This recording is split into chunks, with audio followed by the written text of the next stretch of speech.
Welcome to a new episode of Cultural Magazine. Today we have a lot of interesting segments, so stay with us.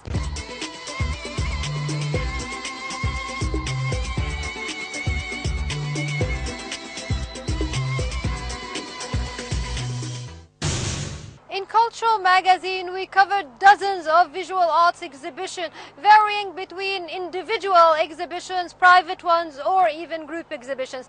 Now let's enjoy together some of them.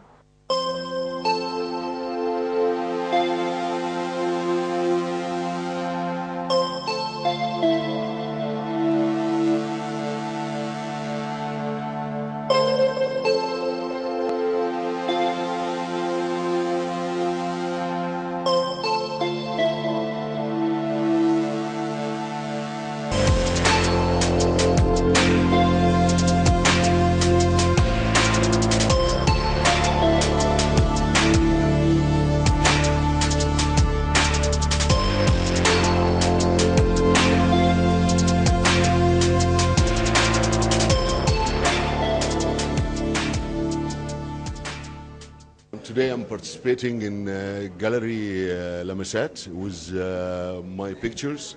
Actually today we just hit or nailed a subject which really belonged to Egyptian culture.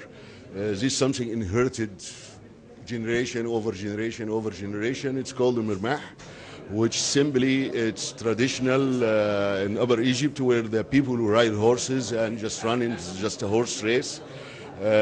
Almost about 10,000 people attend and about 1,000 running horses. Usually they do it in Upper Egypt in springtime where the weather permits, and it's good weather for such activity.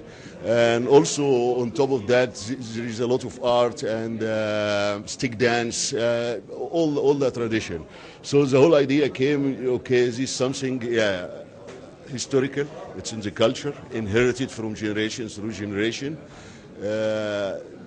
So we decided, okay, let's focus on it.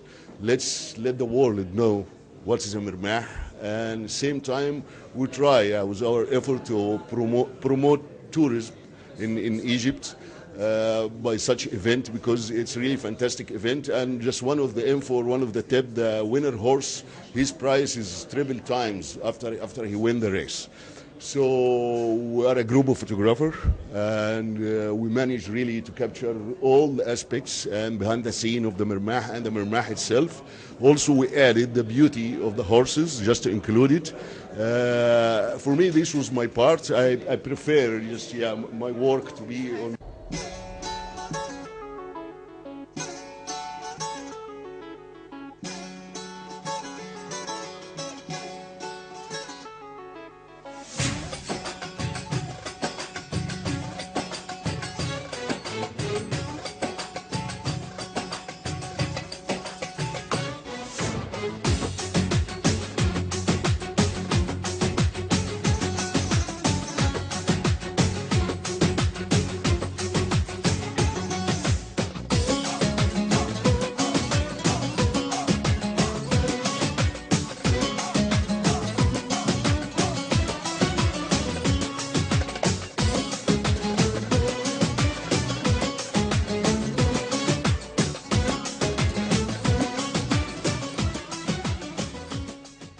For me, my part, I decided just to cover the beauty of the horse, because this part also, when we talk about horses, we should talk about the beauty of the horses also.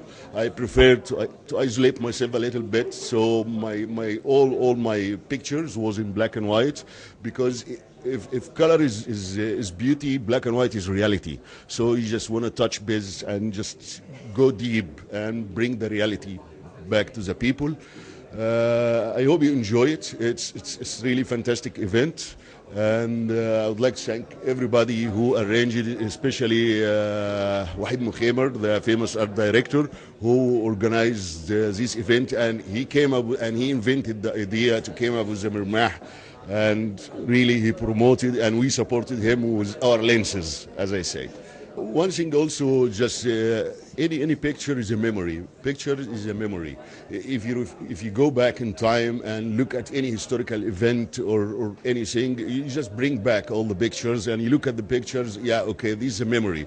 So we are archiving or just keeping the memory of this horse race and this tradition through our lenses. So we try to preserve the memory and preserve the culture of the Mirmah, or simply the old culture in Egypt. Many artists participate, and as I said, for me, I cover already the beauty of the horses, and some other artists already covered behind the scenes, so the preparation before the race starts.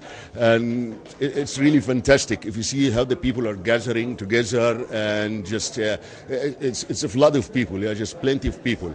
And the others cover the race itself, and also the stick dance, which is just Egyptian tradition, which equivalent to the martial arts outside, yeah. But what we call it, stick dance in Egypt, yeah.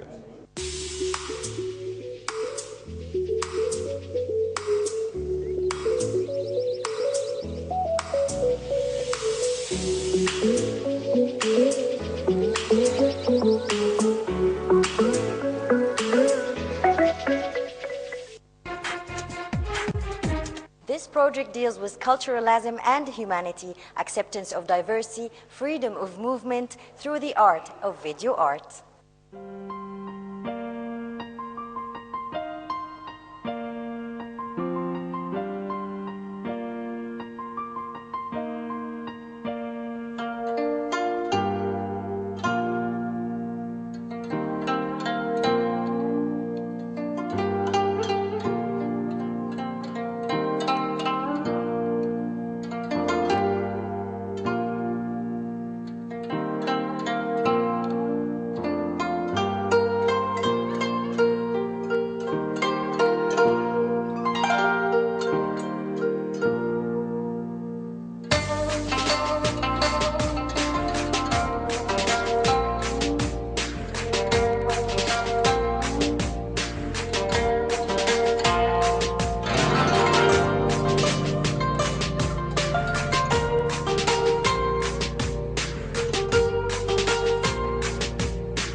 With video art, you have unlimited of image solutions, especially with moving image.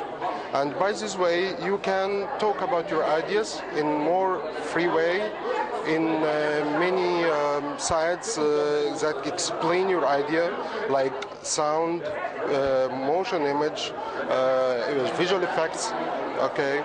And day by day, video art have new dimensions. Like digital and virtual image, like machinima film, for example. And I was lucky after that in 2006, I went to Austria to study with Chinese artist Feng Bu in machinima film. It's make videos from games. So that's why I choose this medium, because those kind of dimensions, and also independence and freedom of ideas. The event today, it's a cooperation between our Egyptian curator Shireen and Slovenian artist. It's a collection of artists from Egypt, Slovenia, Austria, and the main topic or theme for the event, it's about cities and borders in general.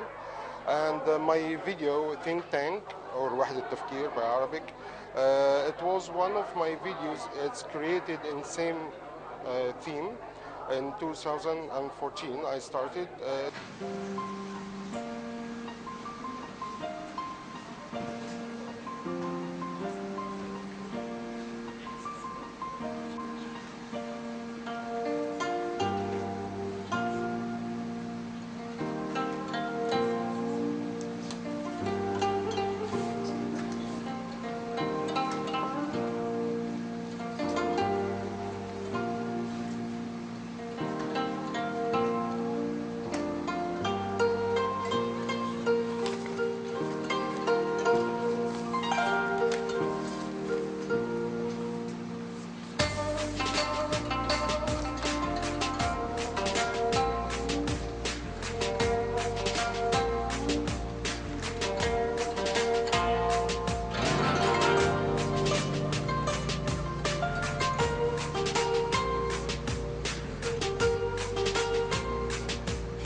to make 6 films about borders. And what was wonderful in this workshop that every one of us choose a footage from his partner, okay, to put it in his work and so on. In my video, Think Tank, the concept is around units that big companies and countries make it to give them advices for decisions. And in my video, I try to make decision about who is the next leader. And this time, when I created the film, Egypt was in balance between results from revolution and what we expected after 2013. So in this time, I tried to make kind of virtual think tank and waiting for the master who lead us. So that was the topic in general. Art is kind of language, especially now after we now in age of era of contemporary art. Contemporary art with new mediums, okay, it's become something like math. It's international language. You can talk about yourself, talk about your identity, talk about your thoughts and your culture. And everyone around the world can understand you because the image tells them everything about you. So that's why artists, yes, they're like ambassadors, and they can express themselves locally and internationally, okay, and can be the interface for them countries and them societies in best way if they have the chance for that.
This exhibition is a great proof that the photographic portrait never dies, but also decorate the golden eras of our heritage. And now let's see some of these work for the iconic Armand Azzuroni.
this exhibition was originally who came up with this idea was Armand. And since I had a lot of family pictures and a lot of his pictures in my collection, so we decided to go ahead and make a exhibition with it. I met him and knew him and introduced myself to him, and he remembered me and remembered my family. So I decided I told him I'm going to make a documentary about him, and I started meeting him weekly for 5 years until now. Studio Armand started in 1930 under his father, whose name was Armanak Arzuruni. His father worked and specialized in wedding photography from 1930 until 1963, until he died. And then Armand inherited the studio and worked from 1963 to 2007 until he got sick. So that's about 47 years of photography. Armand, the special thing about Armand is that he photographed with every medium since the 1950s up until the digital. So he photographed digitally in 2007, 2008. He started using a digital camera with the same poses and the same style that he used to the entire time. He also took a lot of his aesthetics and style are inherited from his father. So a lot of the poses are also his father's poses. Armand also was the first person to use umbrellas in photography in Egypt. He got them in the 1970s.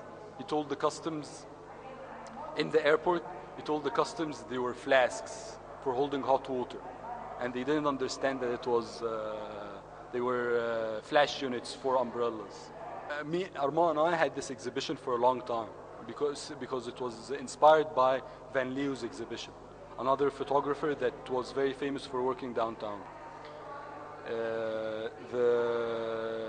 The exhibition is divided into 3 parts. Actually, it's divided into 4 parts. The first part is Clara, which is Armand's wife. Armand used her as a model for a lot of photography, a lot of pictures. There might be in his portfolio thousands of pictures of his wife in the studio and outside of the studio. So that's an incredible story in itself. Then the second section is my family, since a lot of their wedding and personal photography was done by Armand and Armanak.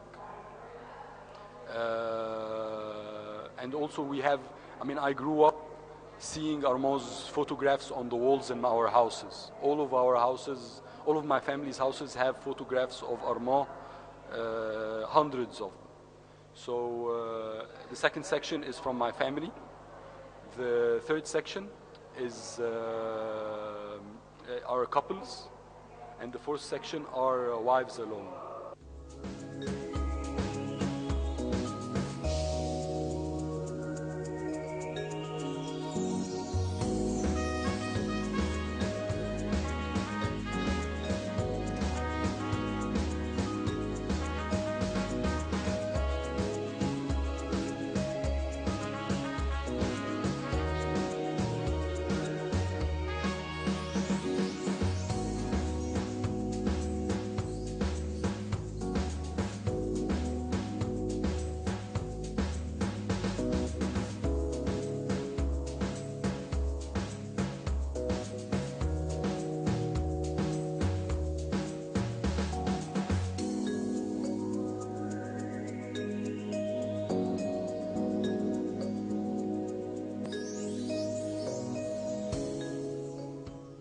Today's exhibition is very unique because it covers a topic that has never been tackled before, the wedding photographs, and particularly by the ones taken by Armand. Armand was a very famous photographer in Cairo, and it's 2 generations that are successive generations. So the father and the son, and the studio was in Cairo for more than 50 years, so a very big collection of photographs, and he's the top photographer for weddings.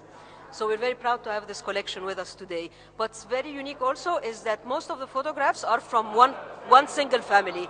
So it's the leader of the family, the patriarch of the family, and all his children and his grandchildren being photographed by Armand. Ahmed is a very talented photographer who's interested in cinema, and he himself is making a movie, a documentary about Armand. So it adds charm to the topic because he knows the collection very well and he knows Armand well, and he's doing a documentary about the marriage institution itself.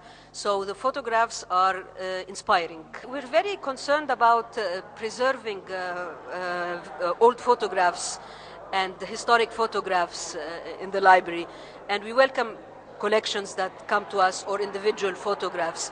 And we have an ideal environment, climate controlled and non-acidic and archival material to preserve the photographs. We're doing every effort to digitize our photographs, and we're accessible to all serious researchers. Whoever is interested in photographs, whether students or faculty or independent researchers, are always welcome, and I can confidently say that no one that comes to us leaves without finding photographs or visual material that can further the research.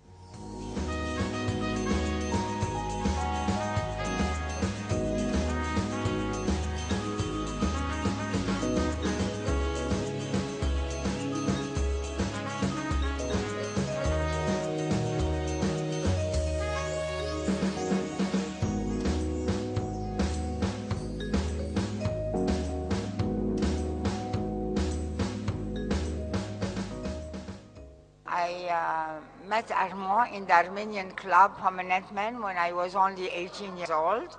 He was 23 and he just came from Switzerland, from Lausanne. He was studying there.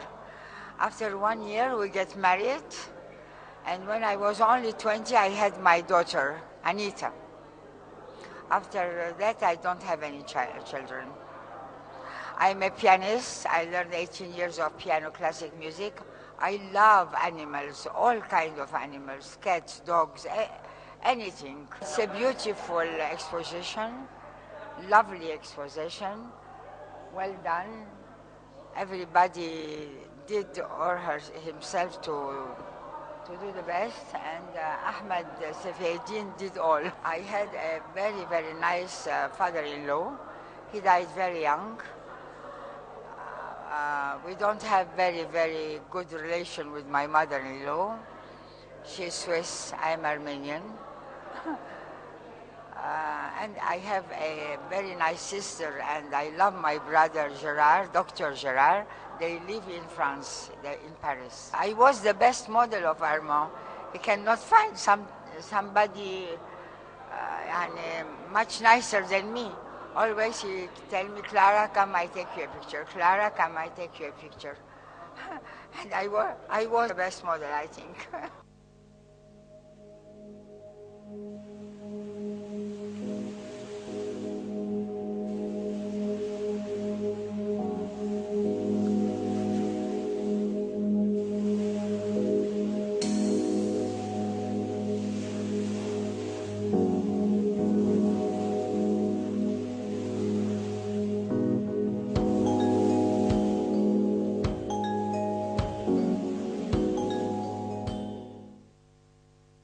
There was a time where I tried to, and I was really interested, but I found out that I don't have this talent. No, I don't have the talent of my grandfather, my father. I like to look at pictures, but I don't like to take pictures. I'm very proud. It's a very nice exhibition, but I think it should have been done a long time ago, where he had the whole pictures and the whole everything, because it's I cannot tell you how many pictures he has and how many portraits, and important, very important ones. But most of them, they're gone to the owners before he closed the studio. As you know, it's not us that made this exhibition. It's Mr. Ahmed Safieddin, and he volunteered to do it, but it's not us. We never thought of it, which is a shame. Yes, it's a shame, because we should have done it a long time ago. When he closed, actually, he shut down the studio. Also, I don't think there will be another Armand again because its time was different, people were different. Photography was very professional, not like these days. It's all videos, colors, camouflage. It was real and it was unique. So I don't think this can come back again, like everything, like the movies, like everything. Honestly, I'm very proud to be his granddaughter and to have seen some of his photography displayed today. It's just unfortunate that a lot of his other photography has been given to their owners and only a few remain, but it's a heritage and this is history, and it's nice to feel that you're living to see what's behind those photographs. I never thought of being a photographer, which is unfortunate, but then again, I think behind every photograph there's a voice behind it, and I think that each photograph speaks for itself. That in the modern day, photography is very different than it was back then. You can see the techniques used then and the techniques used now, and how things now are more camouflaged and changed, but back then I think every flaw had its beauty as well, and that was a very special technique photographers like my grandfather was able to establish then.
We have seen together a variety of cultural activities taking place here in Egypt, and that brings us to the end of today's episode of Cultural Magazine. Until we meet again, it's goodbye.